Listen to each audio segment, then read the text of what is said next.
think we have to use our voices to amplify the benefits because sadly, it's a costly problem within this country. Right. But the bigger cost is what it does to individuals because at the end of the day, no Absolutely. healthy person ever thinks they're going to be the one that gets sick. Generally, we have this cognitive dissonance that it's even possible that our bodies might break down or rebel against us.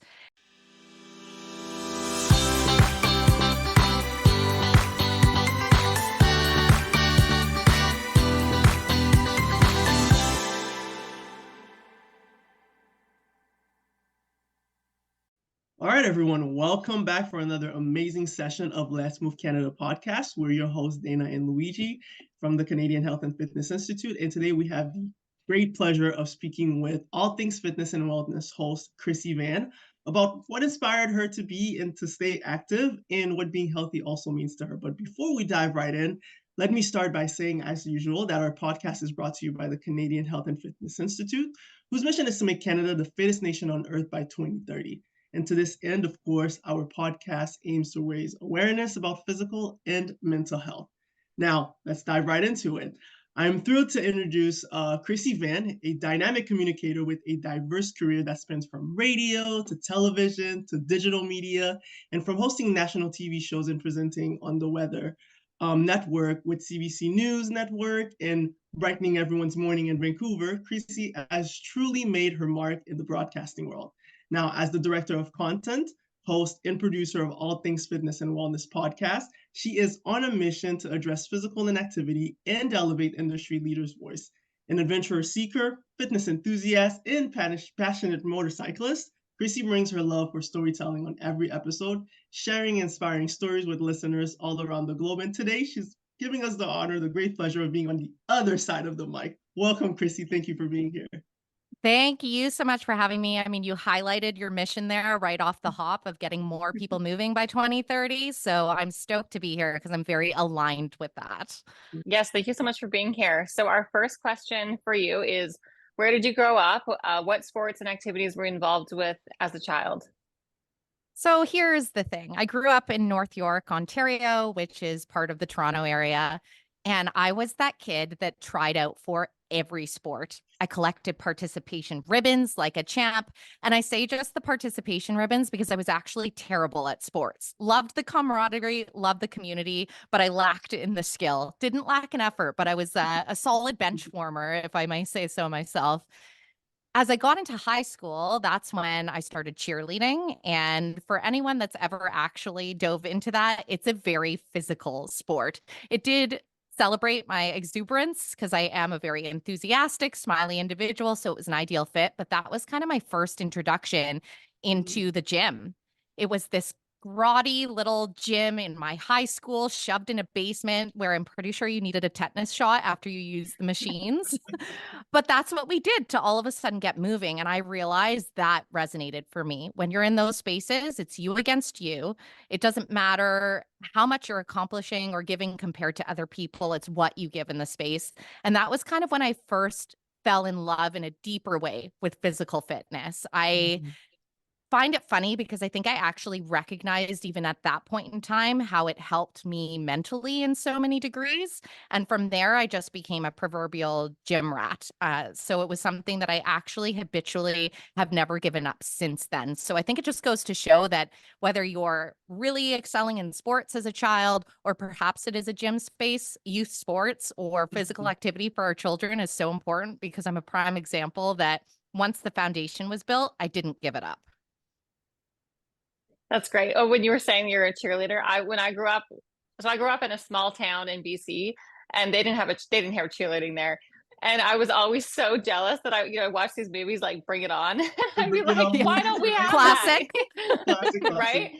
But yeah, I totally, that would have been all over that. That's really funny. So you were active from a very young age.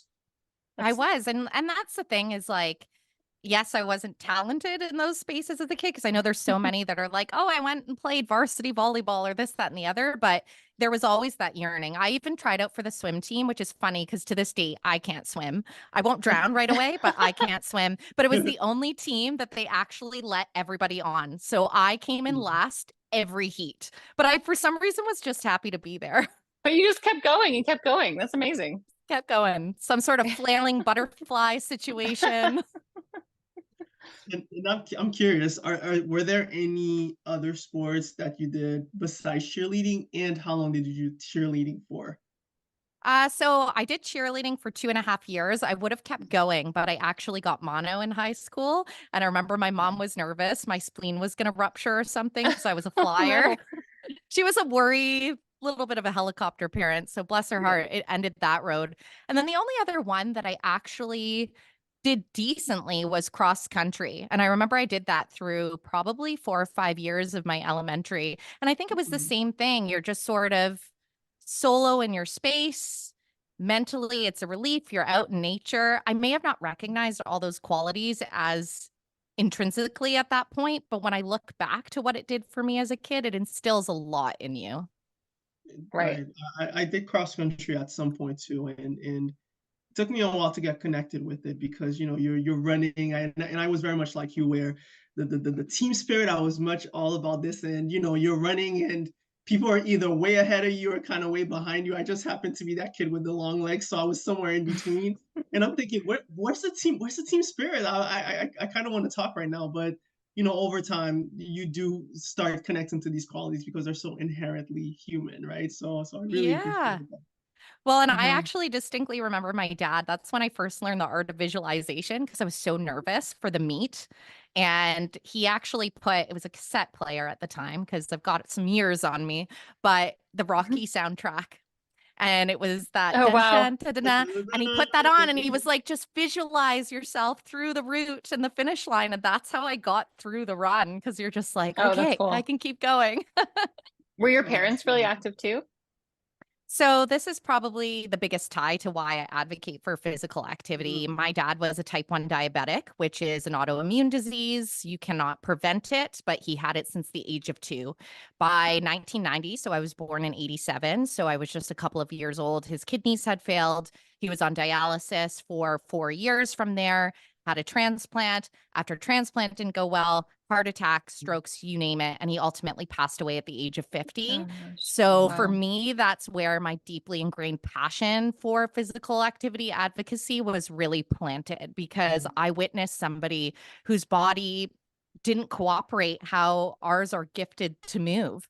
And although Mhm. he would do his best to show up and play ball in the backyard or things like that, it wasn't a reality. I grew up with somebody being hooked up to machines at night and Oh, having to ensure that the space was quiet.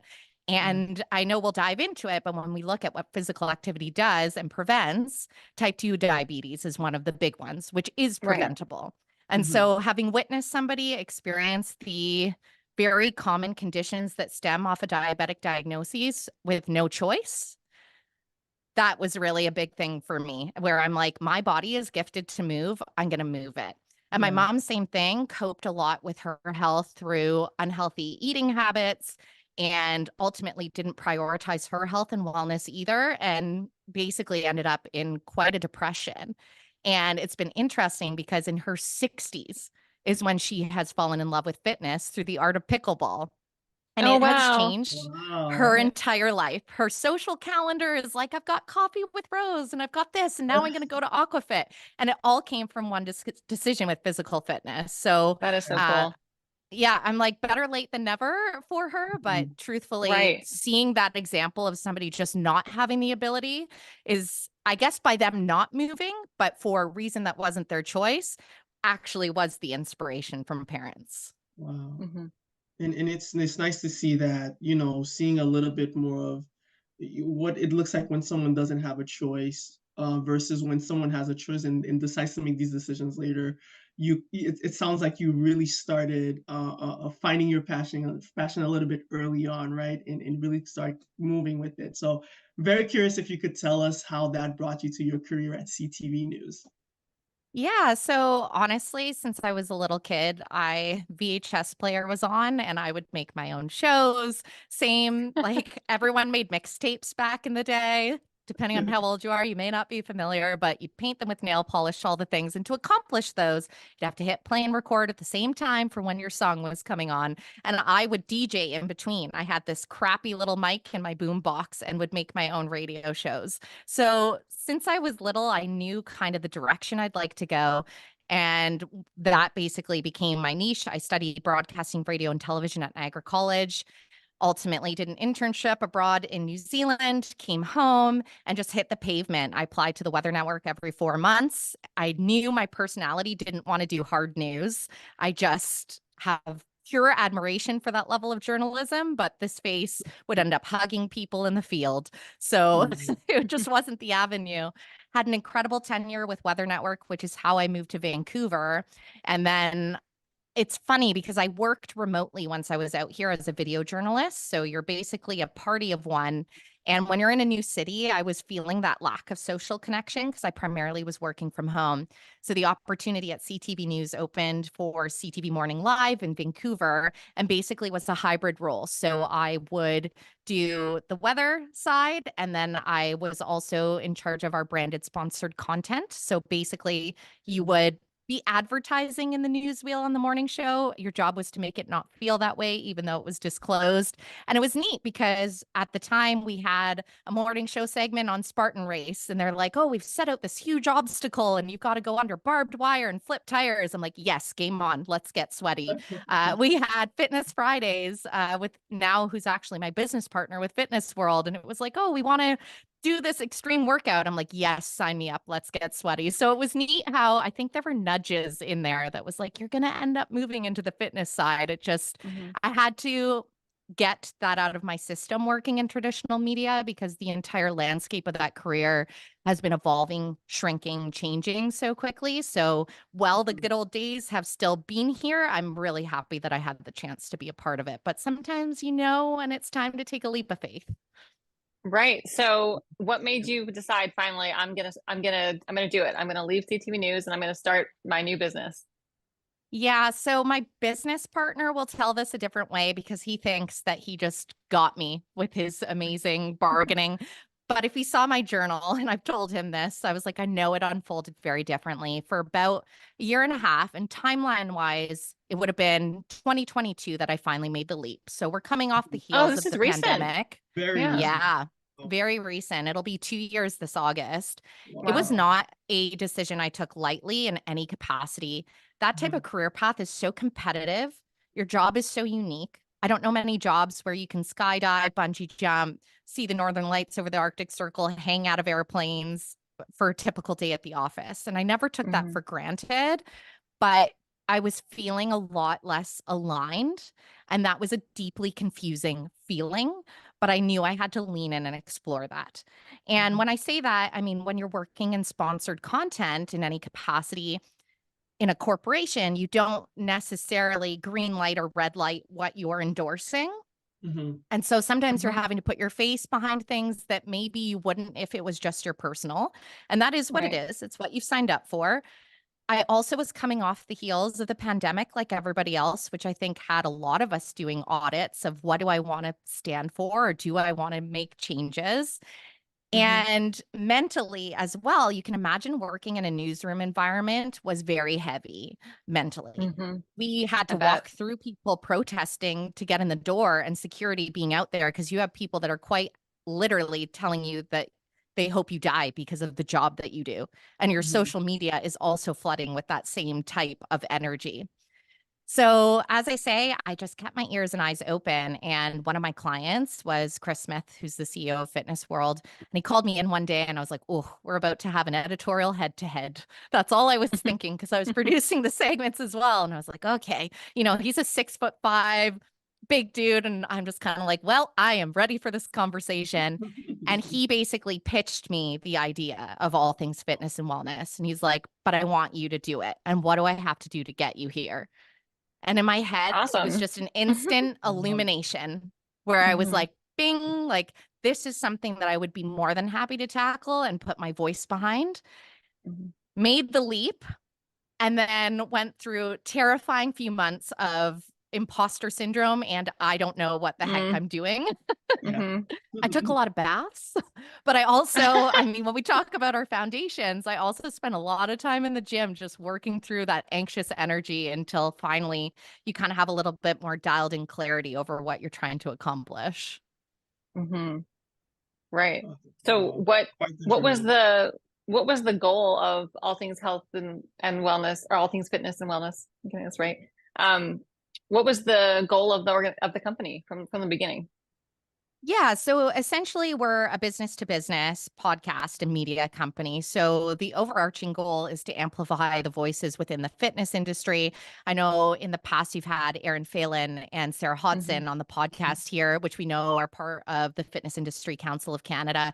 And I'm sure they discussed what they're advocating for from a tax line perspective here in Canada, where we would be Right. able to actually deduct medical expenses. There's similar efforts happening when you look on a global scale. So IRSA, that's now the Health and Fitness Association in the United States, very similar situation where they are basically trying to have the industry recognize, but also it would allow their citizens to use pre-tax dollars to write off their gym memberships. And you're Mm-hmm. also seeing similar efforts happen in the UK. So what's basically happening is the industry now post-pandemic, because we know it was deeply hurt during the pandemic and not considered Mm-hmm. essential, even though we know it Right. helps mental, physical, and social health, Mm-hmm. is trying to kind of get under the same voice and same umbrella. So ultimately, we were aiming to be a platform for that message. And basically, now we've kind of branched out. So we're doing video production and content creation at specific industry events. And I have different branches of the podcast itself. So on top of our regular weekly with industry thought leaders, I do ones like exercise snacks, bite-sized science. So whenever the latest research is coming out, I'm like, I want to talk to the researcher and figure out. You always Very get that cool. one article that Right. hits, or you are left with a headline and very little context. So I'm like, Mm-hmm. okay, somebody had curiosity to ask the question. Let's learn Right. more. So that's kind Right. of the Like break it pivot and the down and direction.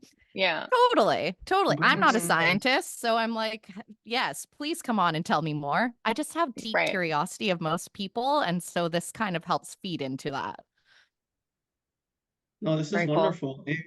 And it's interesting because when we talk about health, there's always a highlight of how it improves your life. I feel like people hear that a lot, but one you bring in an expert into someone who has a lived experience, right, of working on an improved quality of life, that always makes it makes it even more worthwhile. So with that in mind, I'm very curious to know how being active has improved your life specifically. Yeah, honestly, I don't know where I would be without fitness. I don't think that we can emphasize enough, and I'm so grateful it's happening from an industry side because I grew Mhm. up in the land of diet culture. As a woman, especially, my job was to be skinny and skinnier and skinniest, and that's how it was advertised to us. I'm pretty proud that I'm strong. I know I'm strong, and that's the goal, but I'm strong body and I'm strong mind because of Mhm. physical activity. When I moved to a new city in Vancouver, I didn't know anybody. Yet, because I was somebody that, I mean, I'm a lover of gym, but there's many ways to get our physical activity. But I'm like in the gym and in boutique fitness, and all of a sudden you instantly have this community of friends. And I think Mhm. that honestly, if we could get the 80% that we're generally missing to get moving, the world would be a much friendlier place because I don't know anybody that's leaving the gym and then swearing at the car next to them that cut them off. You Right. know, Right. generally Right. they've had a Yes. solid decompression in that space. And we, as a society, I feel like there's a million distractions in my day. I mean, you two both are working in digital platforms, which therefore means you have to expose yourself to our digital spaces to know what's going on. And for myself, I need a place to take a solid decompression and a break from that. It is Mhm. so valuable. And some of my most creative thoughts come to me from physical activity as well. And when you look at the neuroscience of it, that's factual and proven as well. And then for myself, especially, I know I'm very ambitious. I have vision. But the thing in life is you never know when things are going to go sideways or knock you down. So, like, point in case this past March, and I've been pretty open about it because I'm such a believer that our stories is where the change can happen. But I've been with my husband of 20 years. I was rather blindsided. Poof, we're separated. I would say Oh, wow. mentally, it was the biggest spiral I have taken in a recent time in my life. And the only thing that got me through what felt like those longest early days, because your entire nervous system is on fire and your body is in shock and your mind is in shock. And it was movement. I went to all my yoga classes. I made sure, even if the only thing I did that day was go to the gym. And I'll be honest, some of them I made it to the gym and I was like, I don't even have energy to shower because that's what emotional stress does to you. Right, But I'm like, right. because those foundations were built in, I truly feel that's why I'm just several weeks, like 2 months into this experience, that I'm able to operate at a better capacity than I typically would. And so I just think that those foundations we build through physical activity are building blocks for life. I wish more people understood that. That's the message. I think somehow people are missing the link, because if everybody truly understood that, we wouldn't have the physical inactivity crisis. Right. So one thing you're saying that I can relate to for sure. I mean, sitting in front of, doing the podcast or sitting in front of your computer, I spend so much time right in front of my computer, it's editing or producing or whatever it is. And I have to remind myself, okay, you need to exercise, right? You need to get up off this chair and go and actually get exercise, and you always feel better, right? I never leave the gym and feeling, oh, I wish I hadn't done that. I wish I'd stayed home and sat on the couch all day, right? You always feel better about it. And not just that, but because I spend so much time doing these things at home, I'm spending so much time alone, right? So when I get to the gym, you're around people, it's social. There's you need that like community aspect too, that social aspect. It just makes you feel so much better and more in my, mentally balanced for me, right? So that's important too. And I think a lot of people are probably not getting that. And we had I don't know if you know what Fit Fellas is. Have you heard of Fit Fellas? No, so they're tell a group me. in Vancouver, in West Vancouver. Their average age is 87. Amazing. They're amazing. They were on CBC recently. We had I don't know, he calls himself the director or what, but of the Fit Fellows came on the podcast and talked to us about what he does. So he goes to the gym. He's 85. He goes to the gym 5 times a week. His classes are 70 men, ages 80 to 102. Yes. And it's so amazing. There's 170 of them. They are all working out all together all week. They have coffee. They go on little field trips, like walks on the seawall, like all these things, right? And he's told me, like, they tell him, we don't know where we would be without this place. It got us out. It got us out of the house. It got us having community. It got us having friendships, and all this social thing. It's like it is such a big part of life to improve your life, right? Getting active, and then the community aspect all together. So it's so amazing. So when people say, I'm sure you've heard this, I've heard this, I'm too old to start working out, or I don't have time to work out, or it's not for me, I'm not a gym person, all of these things that people say. So what advice would you give to those people, the people that say they don't have any time, they're not built for the gym, anything like that? I would definitely tell them that you're thinking too big, which I'm a big thinker, but I'm like, you are thinking too big. Perhaps you're even overthinking it. At the end of the day, statistically, what is fact is that the majority of individuals live sedentary lifestyles. To me, that's an easy fix you absolutely have time for. At the end of the day, it doesn't need to be a grandiose 1 hour workout out of the gate. It can be getting up and just doing a little something while you're waiting for an item to download in your workday. It could be you deciding, you know what, on my lunch break for 15 minutes, I'm going to take a walk outside. Like, there is zero barrier for entry at the same time. And that's the part that I think so many people, we know the new year, new me type of mindset. And they think, oh, I'm going to hit the gym for 5 days. And it's just not a realistic goal for most people. It's like, I remember taking my mom up to Whistler Mountain once, and the viewpoint that we wanted to go to, the gondola was closed. But there was an option to walk up the Forest Service Road. And she's in her 60s, and she said, there is no way that I can get up there. And I said, I don't believe you. Let's prove it.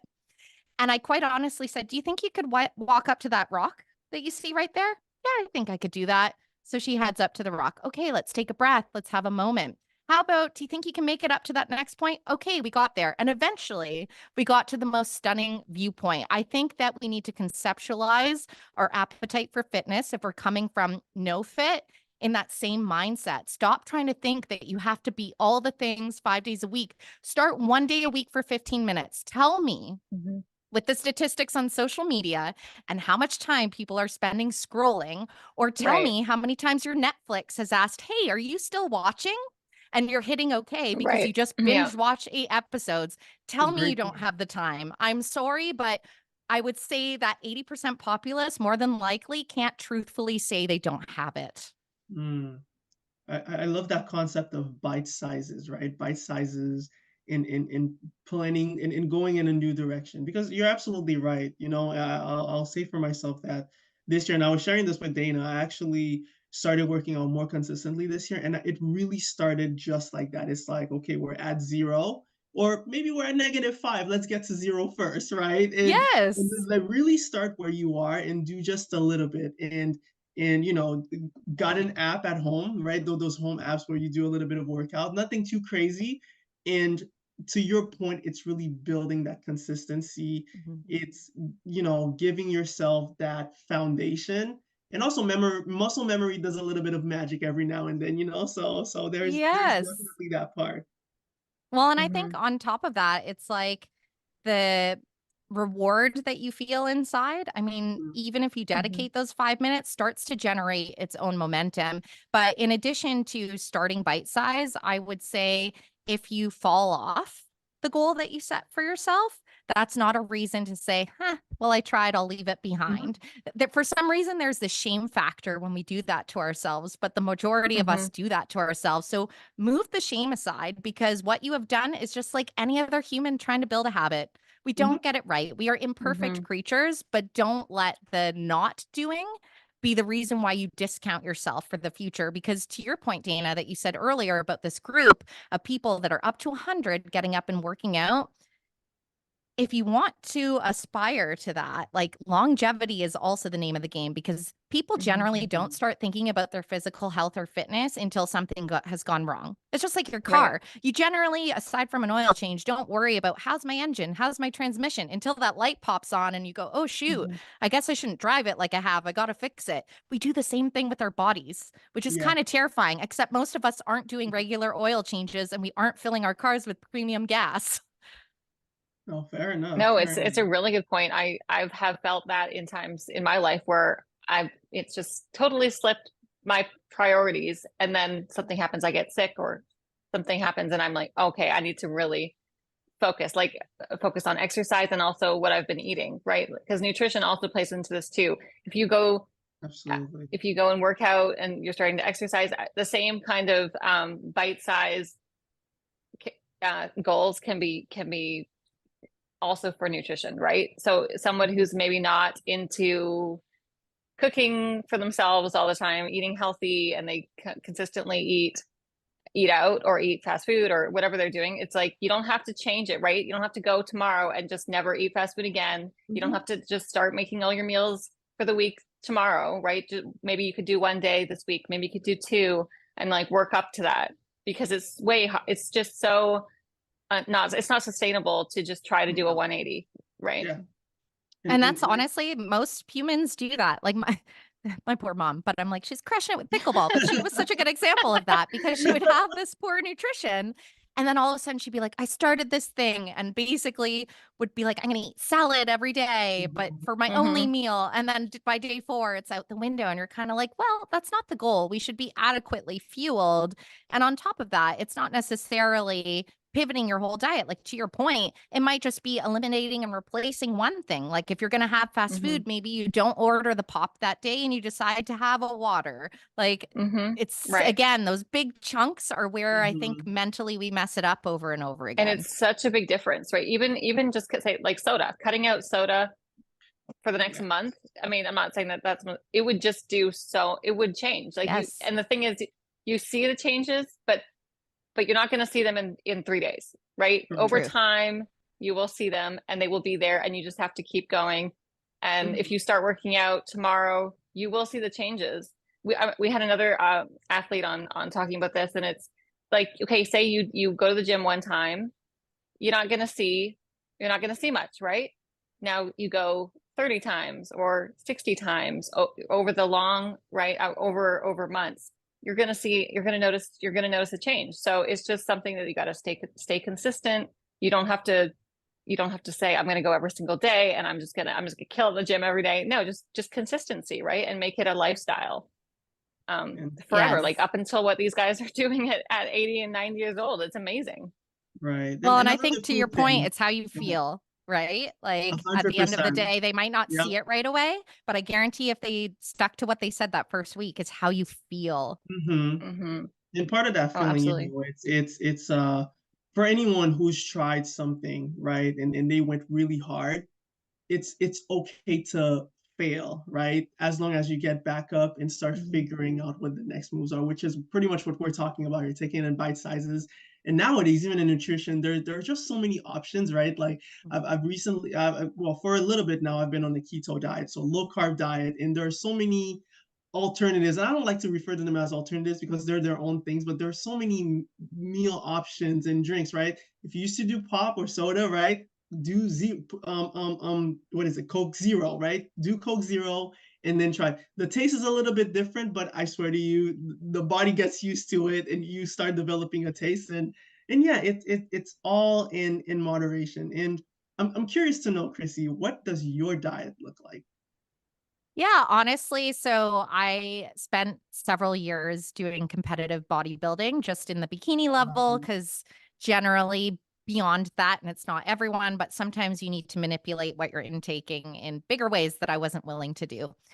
But for myself, I do basic meal prep all the time. Not to advertise for Costco, but I've got my Costco run down pat because costs are crazy and it's amazing what you can put in a freezer and actually bring it down. So I generally will do a protein and then a complex carb, so rice, sweet potatoes, and then my vegetable.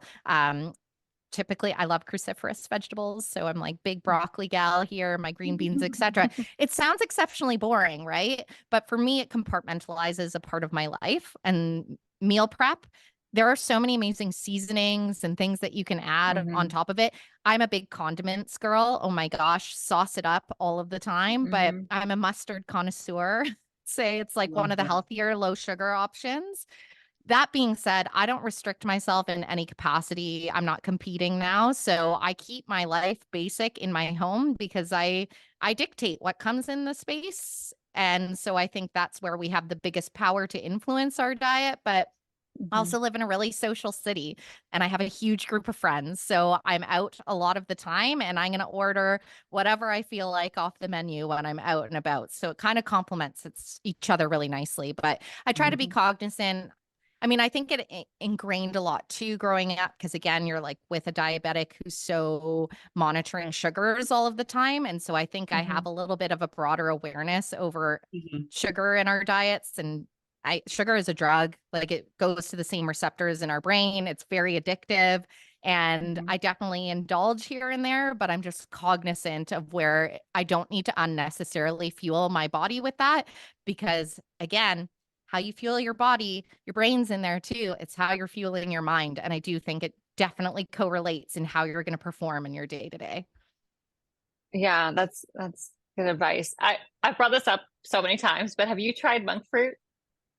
You know Have you what's ever tried funny? monk I've fruit? not actually tried it. I've tried a monk fruit. There was a girl that I knew that was working for a company that was basically making bars and supplements with it. So I've never tried the Okay. actual monk fruit. It's only been used as a sweetener in my world. Okay.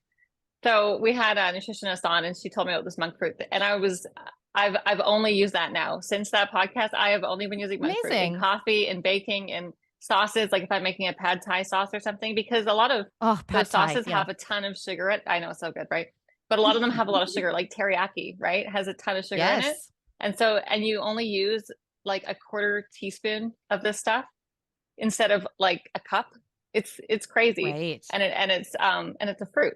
You know, it's not maybe perfect, but it's better than putting a cup of sugar in your teriyaki Very sauce. tasty. So Yeah. there's definitely Very, things. very Yeah, it is, tasty. right? So there's Mhm. definitely things that people can do to cut down on that kind of thing, which is great. But what you're saying is true. Is like you got to have fun, you got to enjoy life, you got to enjoy dinners with your friends and all of that thing and all of Yes. that. Because So you don't want it to go the other way. Like I spoke about Right. social media before, and at the end of the day, I think, and we don't need to go there, but with the rise of GLP-1s and Ozempic, which are weight loss medications, right, we're it's seeing huge now, more and right? more celebrity examples that it's Mhm. actually Mhm. going back to what I experienced in the 90s, where skinny, skinnier, and skinniest is becoming the norm Mhm. and starting to become the rhetoric. Not just for our youth. I think that I mean, I'm going to be 40 in a couple of years, and I would say Mhm. within the circles, we're just as influenced with what we are consuming and starting to think that that's Absolutely. an ideal we need to meet. So I think that your relationship with food is something that you really need to think about how you talk to yourself. Like I never Mhm. say bad food or good food kind of thing, because I'm just like, Mhm. I think I'm just more conscientious because I don't know if you've ever seen the clip surface of like a Jessica Simpson comes to mind and how she was treated over her body that was perfectly normal. And yet we were taught she was very overweight. You're just kind of like, Oh yeah, no, I know. I everything's think I was born the same distorted. year as you, right? You said 87. Is Yes. that what you said? Yeah. So we were born the same year, and I know exactly what you're talking about. We're looking. What was we watch? We were watching. I just posted something about this on Instagram. Oh, The Devil Wears Prada. Yes. They mention Yes. Anne Hathaway's weight so many times in that movie, and she's referred to as the fat girl. Right, right, right. Like Honestly. Anne Shocking. I Hathaway. remember that. And we Yeah. internalize that. And so I think it's just like harmful for body image on Mhm. all. So it's like just really you need to have just a very conscious thought over how you're speaking to yourself, especially if you are looking to manipulate diet or things like that. I think it's really important to Mhm. think about your why before endeavoring on that. That being Mhm. said, yes, statistically, we should have more vegetables. Yes, we should have less processed food. Those are facts through and through. Mhm. And I like what you're saying about being strong, right? It's not just about being Yes. thin or, looking thin or whatever. It's like being strong. And the stronger you are, the more muscle mass you have, the more calories you'll burn during the day with the more muscle mass. Like these things are really important. So if you're trying to lose weight, if you're trying to just be healthy and strong, I mean that there's all these benefits to that too, right? And increasing your Bone density for health span, us. bone, Mhm. exactly, Yes. right? It makes your Those skin the better. sexy things we don't think about, we're like, woo, bone Hmm. density, but you'll care about it if it goes away. 100%. Yeah, flexibility. You don't want to be right 40s, 50s, 60s and having a hard time bending over, bending down, and playing with your grandkids or whatever it is, right? Flexibility is important. So all of the benefits that you can get, there's so many of them. And mental health, like you said, Huge. there's so many benefits. And So if you're feeling how good, do you feeling think? good makes you beautiful, so it's part of it. Yes. Yeah, I mean, so what are some things that you think we could all do to get more, encourage the 80%? Yeah, it's interesting because when you look at research papers, it's like that needle hasn't moved for so long, which is Mhm. actually shocking because science has never been more advanced. Technology is constantly advancing. We have more tools that we can even wear as humans to have more insight over how our bodies are operating. And yet somehow that message is still falling on deaf ears. I think from an industry side, it's very refreshing to see this narrative shift because if you pulled up adverts from even 5 years ago, I think the shred for your summer body and things like that, and you still see it for a degree, but the tides are changing. That's becoming less amplified. Truthfully, I think the biggest piece of the puzzle that we need to do, and like obviously you're utilizing this platform to encourage people in another, is to get more people amplifying Mhm. those other benefits with mental health being at the forefront. At the end of the Mhm. day, on top of a physical and activity crisis, we have very poor mental health in this country. We have very poor mental health through North America. We have people that are spending their days scrolling and scrolling, and unfortunately, high rates of anxiety and depression. And it was a study out of the University of South Australia, Dr. Ben Singh. I believe it was last March or May that it came out. But essentially, his study found that exercise was better than drugs. And I just want to preface this. If you are in a poor place, please consult with a doctor to determine what is best for you. But the study did find that exercise was actually more beneficial than taking medication. And I think that if we do a bigger, better job collectively from an industry side to help people understand that, that's going to start feeding into society.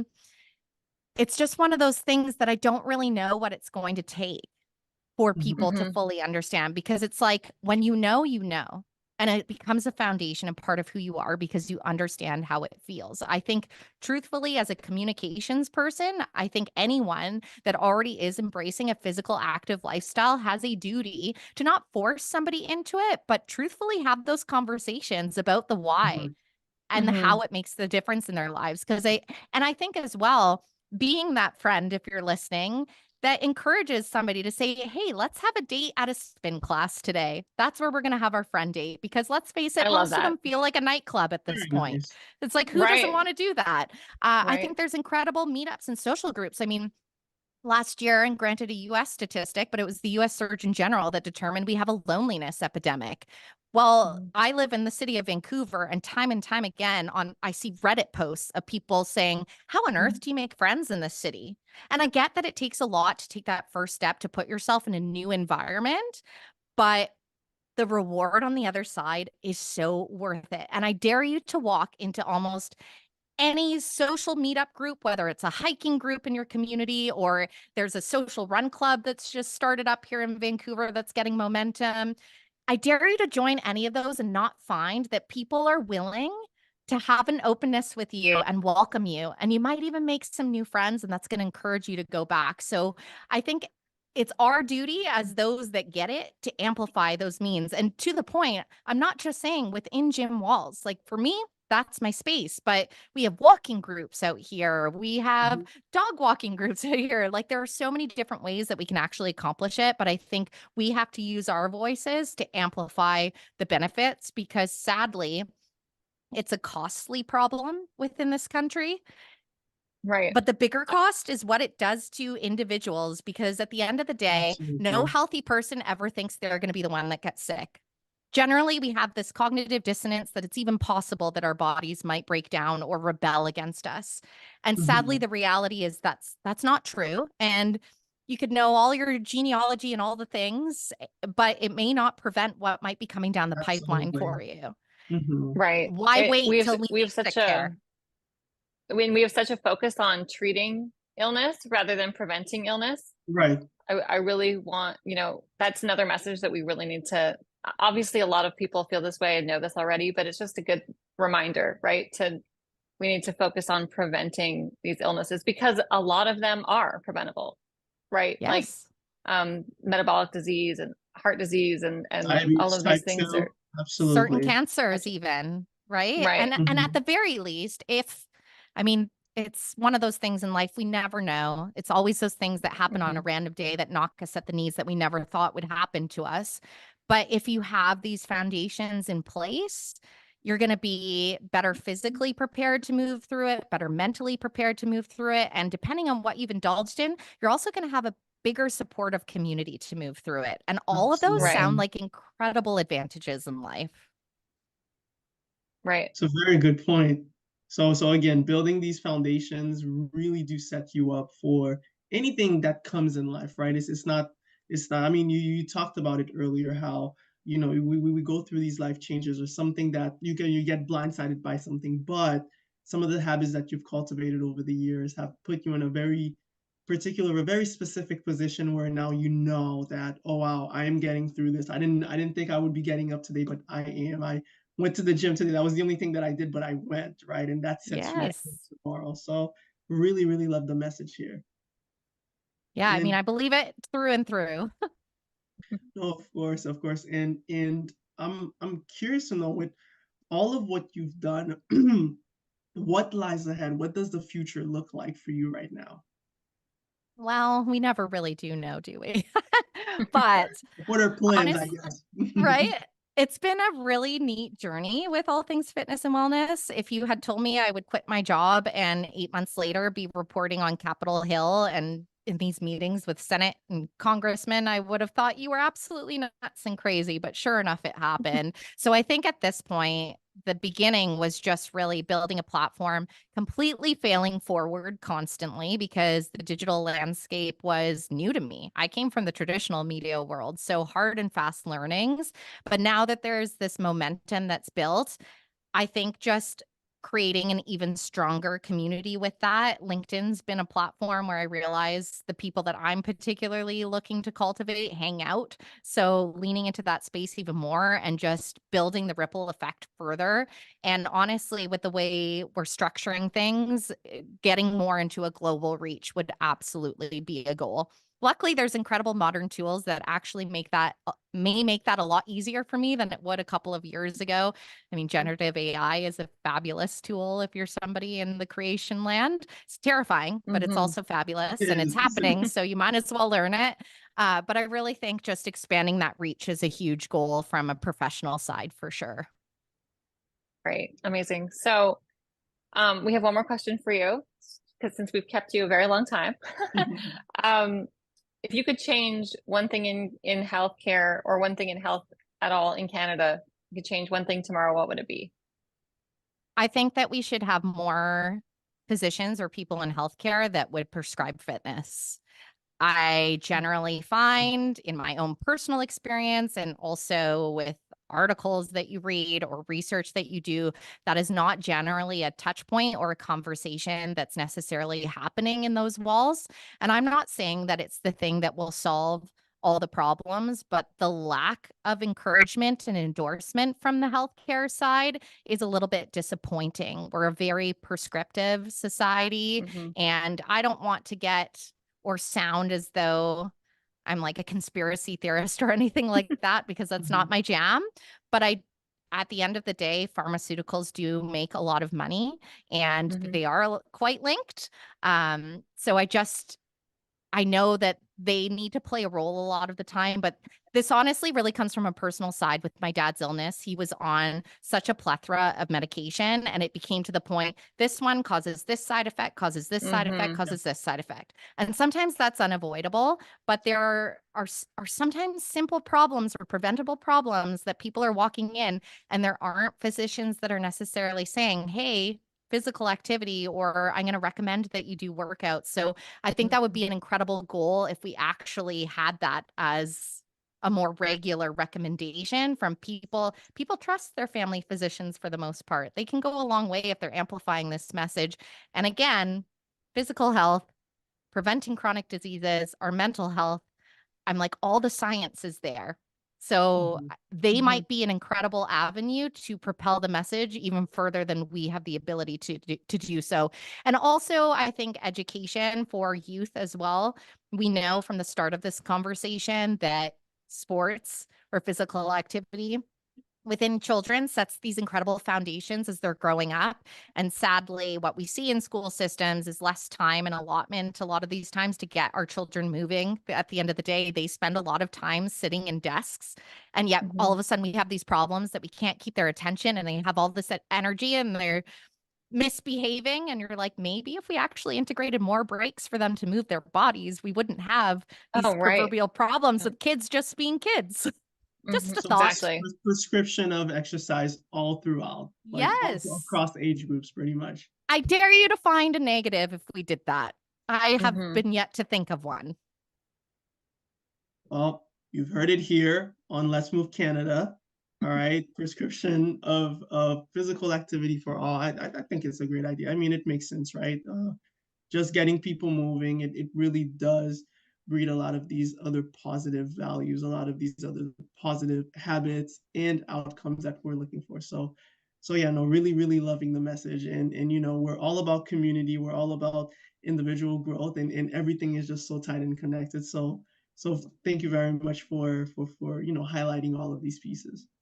No, thank you so much for having me today. Of course, of course. Well, with that, we want to thank everyone for tuning into this episode. We always want to remind you that we're Dana and Luigi. And if you want to learn more about Krissy, please follow her at her IG. And oh my gosh, I am loving it. Okay. It's Van in Van City. All right. So VANNINVANCITY. All right. Very creative. See what I did And there? all the way. Or if not, you can follow her on her website at atfw.ca. And please make sure to check our Instagram at Let's Move Canada. I was just going to say .com, but our Instagram at Let's Move Canada for the latest updates. And feel free to head over to our website at chfi.fit to learn more about our mission. And don't ever hesitate to DM us if you're interested in learning more about our guests, or if you want to refer someone, or if you just want to stay tuned with updates, right? So we welcome you to do so and to look forward to our next announcements. Again, thank you so much for tuning in and have a great time.